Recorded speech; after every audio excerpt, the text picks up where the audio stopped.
আমরা অনেক বিশ্ববিদ্যালয় করি বাংলাদেশে, কথায় কথায় বিশ্ববিদ্যালয় খুলে ফেলছি আমরা।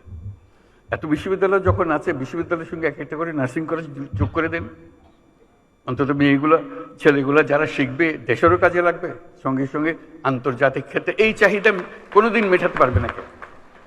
আমরা যত নার্স বানাতে পারি, অফুরন্ত চাহিদা। তাও চিন্তাটা কিসের আমাদের? আমাদের চিন্তার দোষ, কপালের দোষ, তা না হলে আমরা পারছি না করা। আমরা তো আদর করে নিয়ে যেতে চাচ্ছি। তারপরে দেখলাম আরেক চাহিদা, এই আমাদের এই ছোট জায়গাতেই, ছোট কাজের মধ্যেই, কেয়ার গিভার। আপনারা সবাই জানেন, কিচ্ছু না, 6 মাসের ট্রেনিং। 6 মাসের ট্রেনিং দিলে জাপান হাজারে হাজারে নিয়ে যাবে, ইউরোপ হাজারে হাজারে নিয়ে যাবে, শুধু 6 মাসের ট্রেনিং। আমরা পারছি না কেন?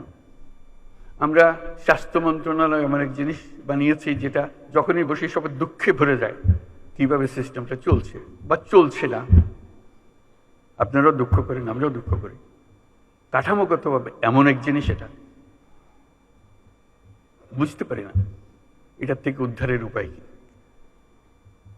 কাজে আমাদের জগৎটা, আমাদের সামনে বিশাল জগৎ, শুধু আমাদের সিদ্ধান্ত এবং আমাদের কর্মসূচিগুলো ঠিক করার অপেক্ষায়। এই যে এত বড় সুযোগ আমাদের আছে এবং এগুলো বাস্তবায়ন হবে, এটা নিয়ে আমার চিন্তা নেই।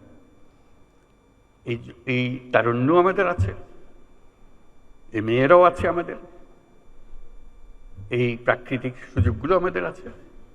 আমাদের সবচেয়ে বড় সমস্যা দুর্নীতি, সব শেষ করে দিয়েছে। স্বাস্থ্য মন্ত্রণালয়ের একটা কথা শুধু বললাম, একটা উদাহরণ, এই উদাহরণ সর্বত্র।